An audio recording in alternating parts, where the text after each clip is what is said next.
Welcome to my list of the best movies of 2020. Congrats for making it through the year. Congrats for being here. Thank you for joining me. A few disclaimers before we start. I haven't seen every movie that I wanted to see this year. I saw as many as I could. And as always, this list is subjective. These are just my opinions. These are just movies that hit me home. I watched them at the right time. And this is just for some fun. I cannot wait to hear yours in the comments below. Without any further ado, my geekies, let's say goodbye to a horrible year, yet very wonderful for movies. Now, before we get properly started, I do have a few honorable mentions, movies that I really did love, but they didn't quite make the list. Two of them, in fact, I saw at LFF and even interviewed the directors for each of them. One of them is Wolfwalkers, a fresh, uniquely looking, beautiful animation that is now streaming on Apple TV+, and the other is Supernova, a tale of a man suffering from dementia and his partner who is trying to reel it in and learn to live without him in the near future. These movies are awesome and you should totally watch them. David Fincher's return with Mank is sensational and a beautiful love letter to creatives all around the world. The Five Bloods is an impactful tribute to black soldiers who fought in the Vietnam War and were left forgotten. Palm Springs, it's a very refreshing take on the Groundhog Day premise, and it does the absolute best with it.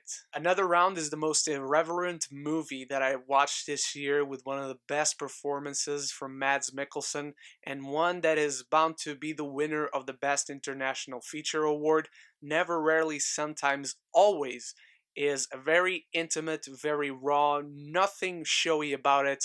Look at a young girl trying to get an abortion and going through the restrictions that present themselves to her even though she's only 17. And last but not least, Mangrove, the first of 5 films now streaming on BBC and Amazon Prime if you're from America, all directed by Steve McQueen, and the first one, it's probably the best. Thank you for indulging all those honorable mentions.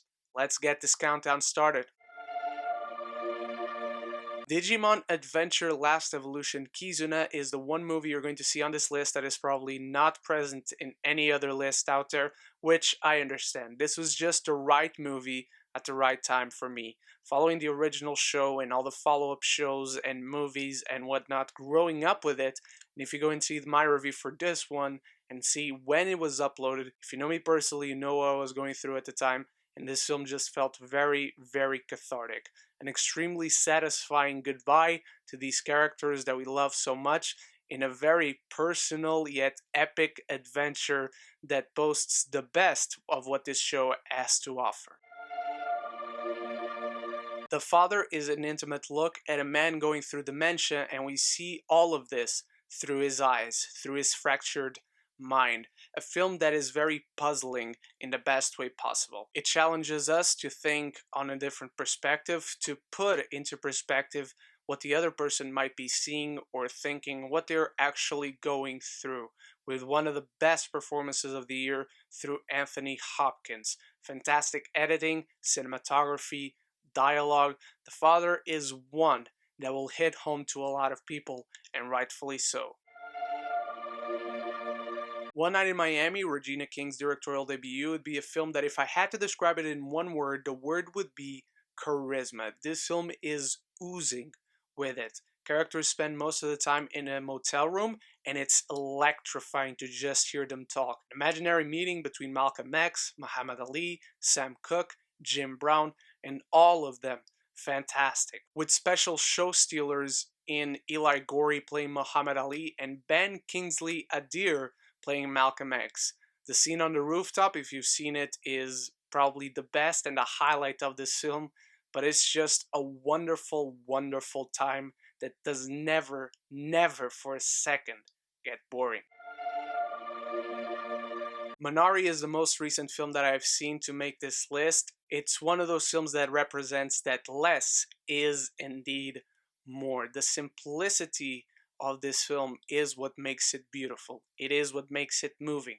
Story of a family searching for the best out there, searching for the American dream, and the trials and tribulations that they go through as a family, but also individually. A little bit of a coming of age story, a little bit of a family drama. It's got everything to please a lot of people, and it does it in spades. Nomadland is the best film this year that represents an intimate story, intimate themes, but a grand scope. We follow one woman as she travels through America looking for a house, for a better job, better opportunities, but the film also celebrates its sense of community. When a lot of people feel lost, they find community amongst one another. Frances McDormand reigns the screen. Chloe Zhao, in only her second feature, is already a master of the craft. Probably the most delicate score this year, and some of the most gorgeous landscapes captured beautifully through the cinematography that is also magnificent. Also a film that puts into perspective just how little we are, but also that we are not at all alone if we are not afraid to find refuge with others. Pieces of a Woman is the most uncomfortable film I've watched this year, and I mean that in a good way. The one track shot opening this film for at least 30 minutes makes you immerse so much into this film. You feel like you're close with its characters. Whatever they struggle with throughout the rest of the film, you feel like you're in there with them. You feel like this personally affects you, and the film relishes on that. The performance by Vanessa Kirby is one of this year's best, if not the best, one of the top contenders for the Oscar come next year. A film that is brutal, that is raw, that is visceral, without ever being showy about it. The Trial of the Chicago 7 is an improvement from Aaron Sorkin on his already previous masterful works. He is at his incendiary self when it comes to the script, throwing truth in the face of those who want to deny it without having qualms about it whatsoever. The entire cast is sensational, and it wouldn't be a shock if we just saw people from this film being nominated for all the awards. The very pinnacle of what a courtroom drama should be is represented in the Trial of the Chicago 7, and it boasts probably the best villain in the entire year of 2020 with Frank Langella's Judge, who just makes you want to get out and not see what is happening right in front of your eyes. Promising Young Woman is one of the films that kind of reinvents the meaning of thriller as it sugarcoats everything visually. This is a beautiful, fun-looking movie that is intense and thrilling when it comes to its story. The one challenger to Vanessa Kirby, if there is one, should be Carey Mulligan. She probably should get the Oscar come award season in the best performance of the entire year of 2020. A film that defies conventions, doesn't go through the awfully familiar beaten path, and defies the odds with its most daring ending.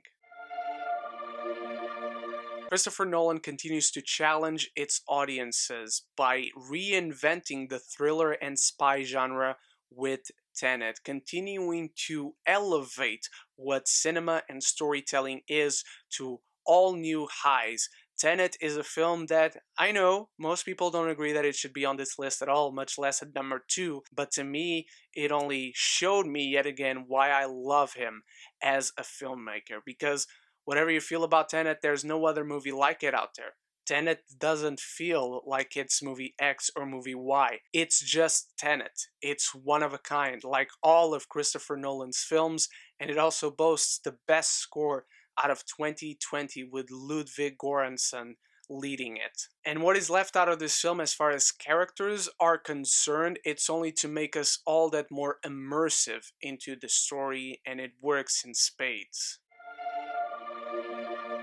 To no surprise to anyone who follows this channel closely, Soul is my favorite film of the year. This is that kind of special movie. This is that movie that reminds me why I fell in love with movies in the first place. Not just why I like movies, but why I love them, why I want to talk about them, why I made the channel to talk about in the first place, why I want to make them. It reminds me why I love animation, why I trust Pixar, why I adore the deep themes and grand concepts that it explores through its unique visual take on the most seemingly random ideas that are given depth and purpose. Through Soul, it's an extremely cathartic film, not only to watch as a creative person, but just as a person, and of all years, in 2020, Pixar once again nails it out of the park.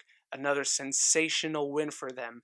And my favorite movie of 2020, the only film in 2020 that I gave an A plus to. No other film nailed it to get my highest grade possible.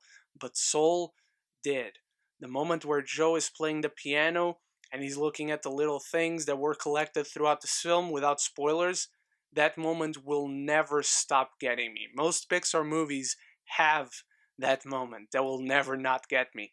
But Soul just reaches another deeper level because of the story, the purpose of the story, and the themes that the story presents. It puts a lot of things into perspective.